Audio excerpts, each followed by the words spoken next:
Hello again and welcome to the Indiana University Sub Internship. This is video 3 of a 3-part series. This video is titled iHuman Expectations and Grading. So let's get started.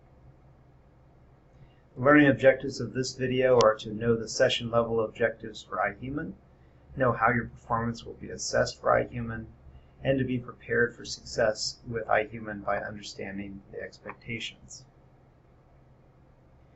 The session level objectives for the iHuman module include 4 separate objectives.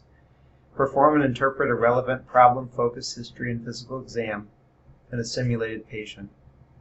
Document a complete history and physical note representing an accurate, organized, and appropriately focused account of the student-patient interaction in the patient record. Formulate and justify a prioritized problem list and differential diagnosis in a simulated patient. Apply medical knowledge to guide collection of the history and physical, recognize clinical presentations, develop a prioritized problem list and differential diagnosis, and provide a plan of care for further diagnostic and therapeutic management. Moving on to the iHuman structure. For iHuman, you'll have one practice case. This practice case is meant to prepare you for the graded cases and make sure that you fully understand how to use the system.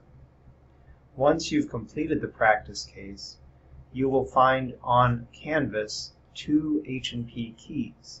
The H&P keys include one H&P key that describes why we ask certain questions, and another one that describes how to ask certain questions in iHuman or complete certain types of exams, for instance. This is completed in a Word document using tracked changes, so this way you'll have an idea of what we expect.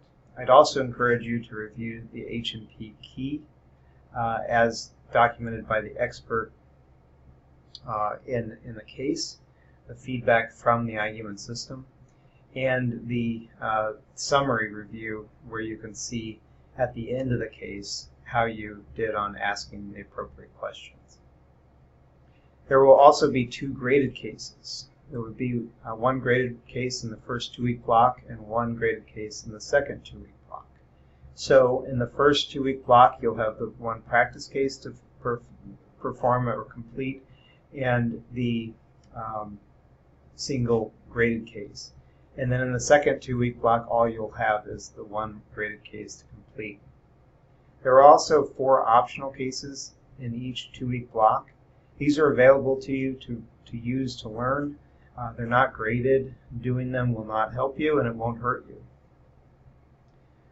If you haven't gotten a course calendar with the iHuman cases, the specific patients that you'll be doing an H&P on, please reach out to your course coordinator. Now, the iHuman performance assessment is something that we've worked hard to develop. We will assess your H&P skills using your written H&P, and we'll assign a rhyme level of performance using the following rubric. The full version of this rubric is available in the syllabus for your review, which is available on Canvas. This rubric that I'll show you in a second is based on the rhyme framework. It is modified from a prior Pangaro group rhyme rubric for H&P evaluation for the iHuman use. For a detailed review of the evidence supporting the use of written H&Ps to evaluate performance in medical students, please review the supplemental video, Evidence Supporting iHuman H&P Assessment, which is also available on YouTube and linked via your Canvas site. This rubric is the iHuman rubric for assessment of your H&P. If we start at the top, you'll see that the overall case is scored at the lowest rhyme level achieved in all sections. This is in keeping with the use of rhyme in the clinical performance evaluation, where we rate you as the most consistent level of performance. So if you perform in your clinical performance evaluations at the level of an interpreter for the most part, but you also are still struggling with organizing your presentations, you will be scored at a reporter or inconsistent reporter level. In the same way, if you were to score at the manager level for all areas on this H&P rubric, but in the family history section you scored as an inconsistent reporter, you would be scored overall for that case as an inconsistent reporter.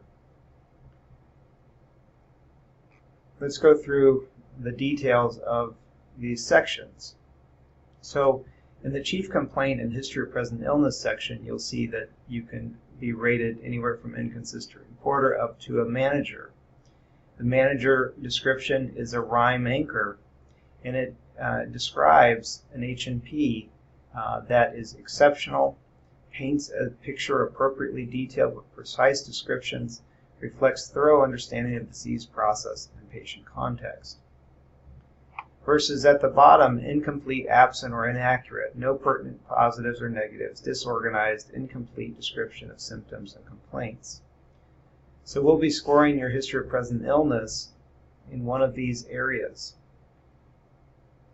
Similarly, there are detailed anchors for each of the past histories sections.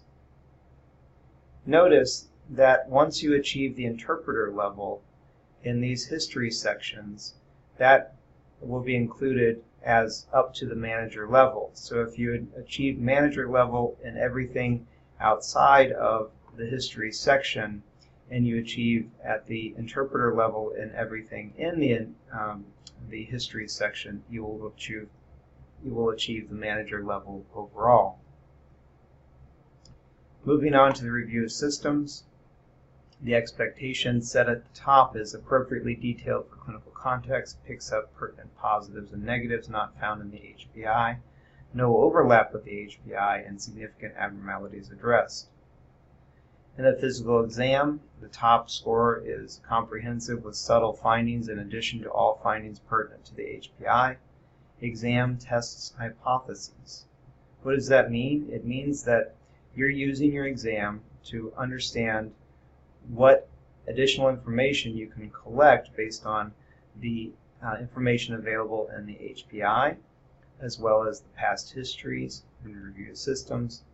And you're testing potential diagnoses that you've interpreted this data to include your differential diagnosis list using your exam. This is the second page of the rubric, and it goes through the management plan section.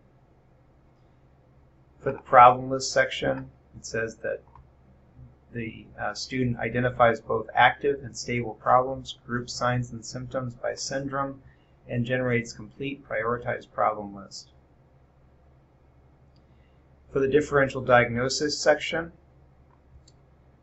it says at the top in the manager section, considers and prioritizes an expanded differential, including the most important and most likely 3 to 5 diagnoses for acute problems. And finally, in the plan section, reveals comprehension of both core and less common disease treatment plans, appreciates the impact of comorbidities, fully addresses secondary problems, and takes patients' social factors into account. Now let's review iHuman grading.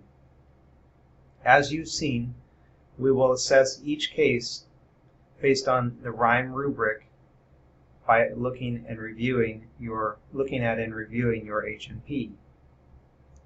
Each case will then be assigned a RHYME level, and each RHYME level has a numeric number associated with it, from 0 for inconsistent reporter up to 5 for manager.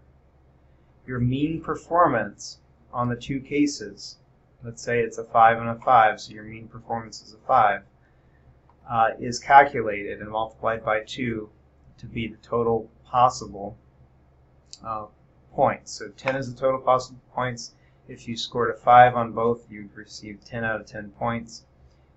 And then to apply that to the final grade, we take the average of the two cases times 2, which is the 10 that we talked about, up to 10 possible points, divided by the 10 possible points times 10% of your grade.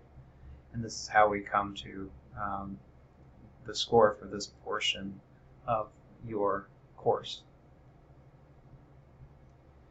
The expectations of performance on the H&P, as we've already talked about, you should use the iHuman rubric to understand the expectations for each section.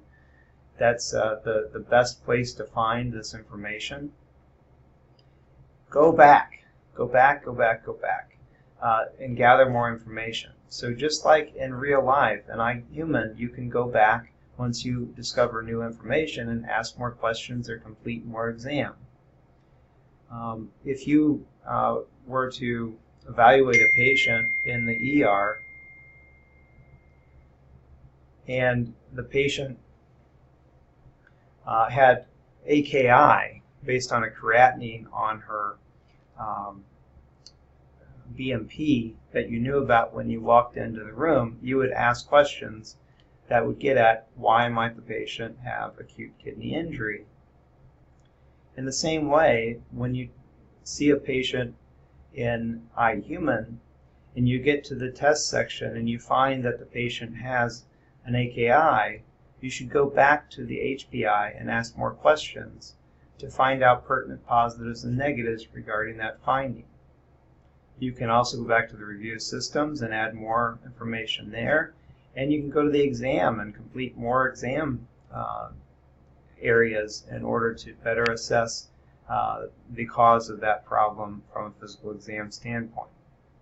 So it's really important to go back and do further assessment and document more after each section. Some typically collected information that you would find in a real life patient care setting is not yet available in iHuman. For instance, med doses and frequencies are not always available. Descriptive information for the allergies, medication allergies, and their reaction are not always available. And dates of past histories are not always available. Other detailed history that you might not find would be a patient with coronary artery disease, and you can't find out whether the patient had a cardiac cath and which vessels were stented, for example. Now we'll go through these sections in detail and some tips for each section. In the history section, make sure to fully develop each finding. Pertinent positives and negatives are absolutely necessary for each major symptom and finding. Document everything you feel is pertinent in your H&P. Just as in reality, if you didn't document it, you didn't do it. Don't forget to go back to ask more questions after you find out new information. A newly discovered elevated creatinine should trigger more questions, as we just discussed. Your history should be hypothesis-driven in its content. We mentioned this about the exam before. Essentially, you want to be thinking of your differential diagnosis list as you're asking questions, and use your questioning to evaluate those differential diagnoses and rule them in and rule them out, or decrease them on the likelihood, or increase them on the likelihood that they're present. Use the practice case to improve your questioning and data collection. Remember, use the expert feedback and use the H&P key on Canvas after the practice case to best use this extra feedback to your advantage. If you use it beforehand or you use it as you're doing the practice case, you'll find that this is not as helpful for the eventual graded cases. For past histories, include pertinent dates and details when they're available. As I said, they're not always available. Rank your past histories in order of importance. If a patient is on a medication, they should have a diagnosis for that medication in the past medical history. Your medication list should include over-the-counter medications. And do not enter none or non-contributory for the family history. A family history is never non-contributory. Even if the patient's family is healthy, that's still important information. For your review of systems, this section should document pertinent positives and negatives that are not found in your HPI. In other words, you shouldn't duplicate information in your review of systems section. At a minimum, you should include at least 2 findings from each of 10 systems in your review of systems. In the exam, this should be a detailed and complete head-to-toe physical exam, and the exam should complement the HPI and histories with regard to specific pertinent positive and negative findings related to available data. As in other sections, it's important to go back and complete additional exams and document pertinent findings in your H&P based on new information as you move through the case. Now let's move on to the assessment and plan. Your problem list should be in bullet format and prioritized by clinical importance. It's okay to group problems into a syndrome if applicable. You should include both active and chronic problems. In a patient with a primary presentation of pneumonia, a transaminitis is still an active problem that needs to be addressed, and their hypertension and diabetes should be listed as chronic problems. For the differential diagnosis, to score at the highest level, you should include 3 to 5 of the top diagnoses for each active problem in your discussion of that problem in your problem list.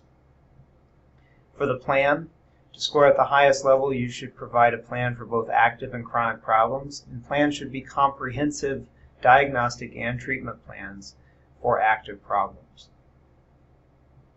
A couple of frequently asked questions. I didn't get to all of the cases in time before they close. Can you reopen the cases? You have 2 weeks to complete the cases, and we will not reopen them after the 2 weeks are complete. I didn't get the correct diagnosis. Will this hurt my score? The answer to that question is no.